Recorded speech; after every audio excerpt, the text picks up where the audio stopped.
Next, Purdue. It's what the Big Ten's all about. No easy games. You see, I think we got a first-hand example of why Michigan State was picked #1 in the country preseason. I think we saw firsthand why Cassius Winston was picked as Player of the Year nationally. And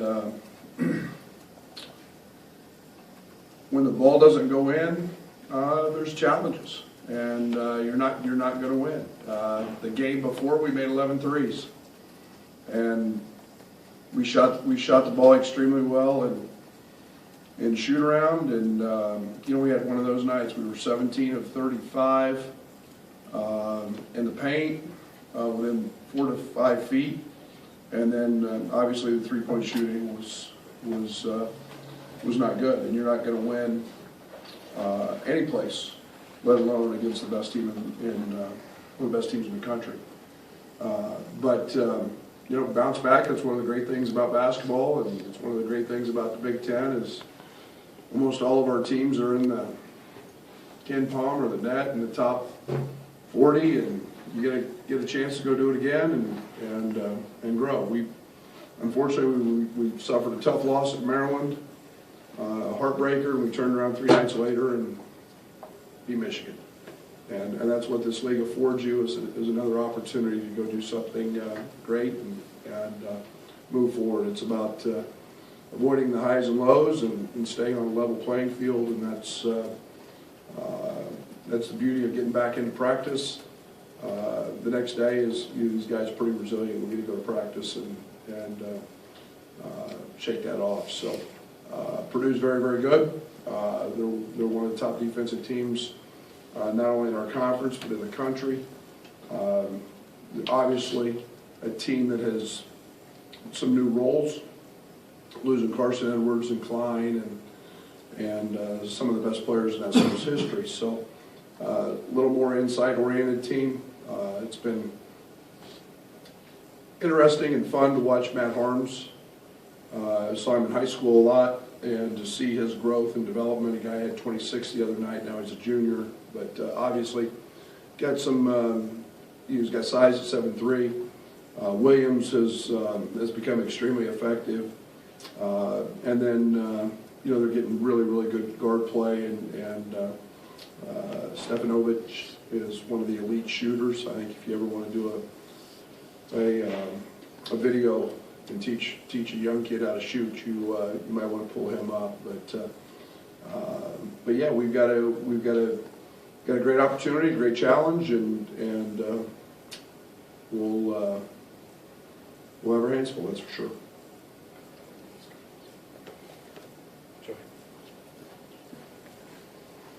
Brad, it felt like last season defending Harms at Purdue, it was a challenge. I mean, you didn't have a lot of size in the post. You do now. How much does that change things with 2 big guys down there who can kind of counter that? Yeah, there are other guys had a little to do with that as well, the way we tried to guard them. We had, the year before when they had Haas inside and they were pretty big, we did a great job on Haas, and Carson got 40. It's a sign of a pretty good basketball team when you've got that kind of balance. And Harms has developed tremendously from the offensive side of it. He's a guy who's stepping out and shooting threes. His first year wasn't doing that. Now he's, I think, 6 of 16 on the year from the three. He's a guy that's a threat. He made some of those last year against us. Yeah, he's a very gifted player.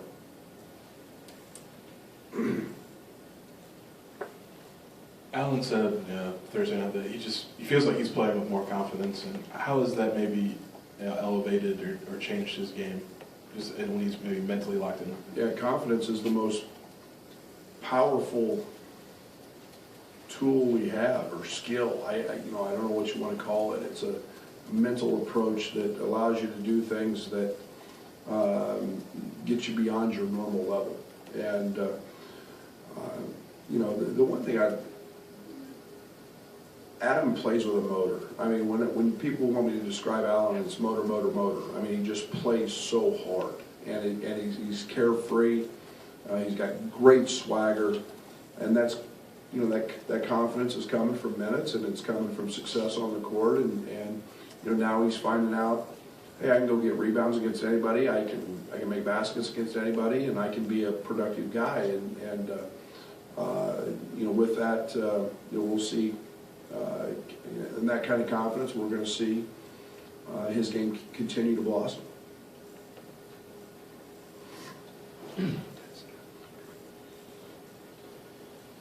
Brad, how concerned are you, if at all, about offensive production from the 4 spot?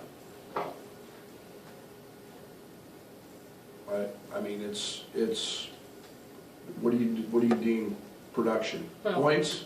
I guess, yeah. I mean, some nights you get them, some nights you don't. You know, I think it's one of those things that, you know, we'd like to be able to say that every night you're going to get 25 points from a certain spot. It's not necessarily that way. I think that, you know, Jordy's been one of our top assist guys. He's been a guy that's been able to step out and make some threes. I think we've got to do a better job of finding ways to create post-up opportunities for him. Kipper's a guy that's shown he can do some things offensively, so it's not something I worry about. You know, every game there's a schematic part to a game that you have to adjust to or handle a little differently, and we'll adjust accordingly. Brad, what do you see when you look at Purdue and you specifically look at No Gel Eastern? Because I think the term winning plays can become cliche-ish, but he seems to make a lot of them, if that's a term. Well, I mean, you see a tremendous size and a highly superior athlete. I mean, if you want to measure guys for vertical jumps and speed and do all of that, I mean, you can go put him up against probably any athlete on their campus, and he's going to rank in that top, you know, that top portion. I mean, there's some dunks from him early in the season in transition. I mean, he's just inside the free throw line leaving to dunk. And yet you look at his shooting numbers and you see some different holes, but elite hands, great quickness with his hands, great length, and he's a great competitor. And he's a guy that Payne has a lot of abilities with, capabilities with, in terms of being able to guard 1 through 4. And those guys are very rare. Where do you think this team's mentality is at with the three-point struggles, and do you approach it any differently in practice or preparation? Just keep shooting them, man. I mean, we made 11 the night before. You know, the game before.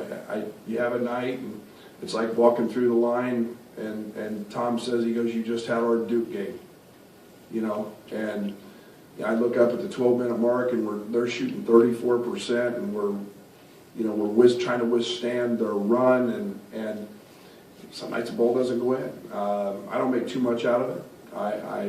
You know, Trent Frazier's a good shooter. He got good looks. I loved our looks. Io had 3 great looks that he makes, and you know, so it's not something that we just keep shooting balls and practicing them, and you know, guys got to step up and make them.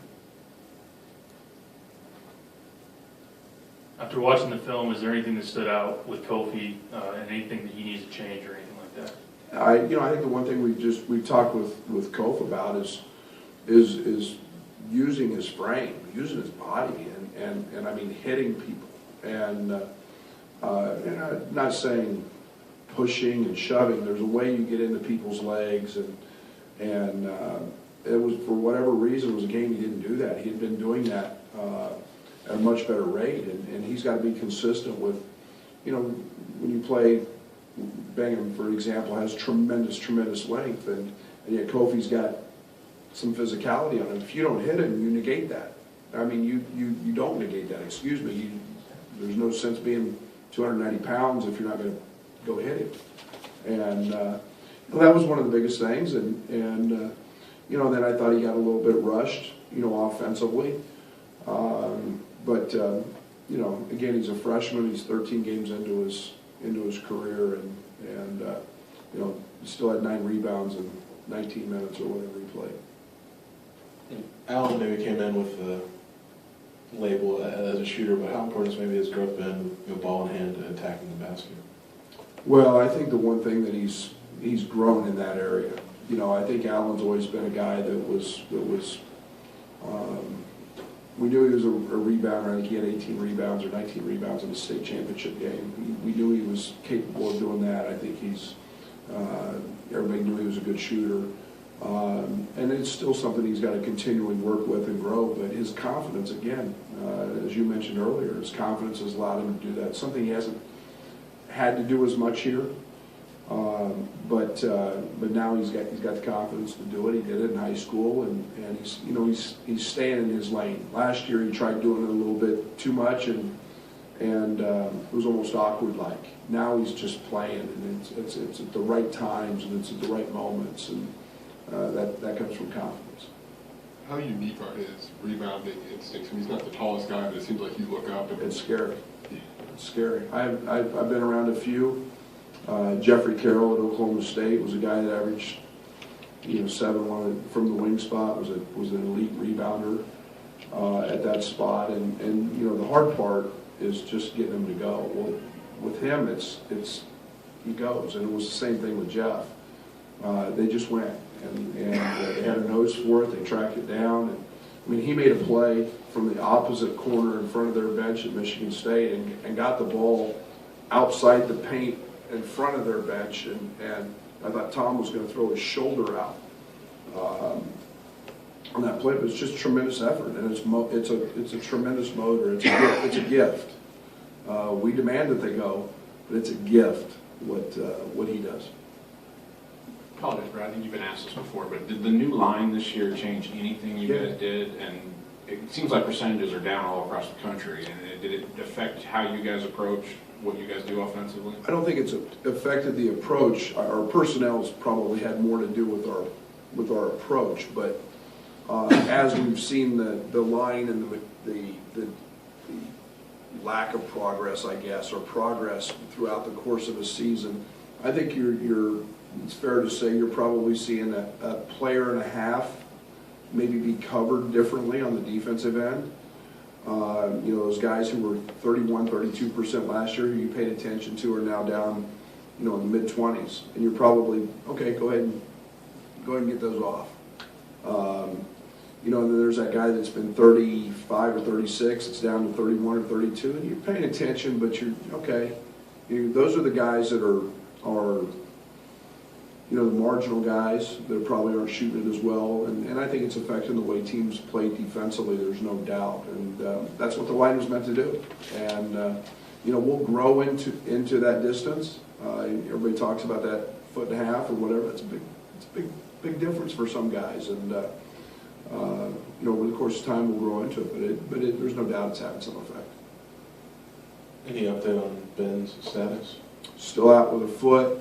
He's got a little soreness in it, and they've just put him in a boot to help that healing process and stop any further damage being done. So he's not practicing, but he will not play tomorrow. Was that the same injury he had over the summer? No. Other leg, different part of his body.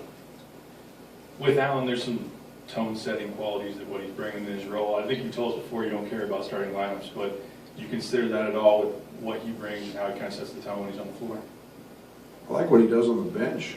I mean, shoot, he's up there dapping everybody up. He is a very active talker and communicator. I love what he's bringing because it's a tremendous energy. You're bringing a high motor guy off the bench who's also capable of making a lot of shots and making baskets, and that's the productivity that I'm really excited about. You bring him with Dre, Kip, Tev, you bring those guys off the bench, and we're starting to feel like we're getting some productivity on the offensive end and the glass as well. So yeah, thank you.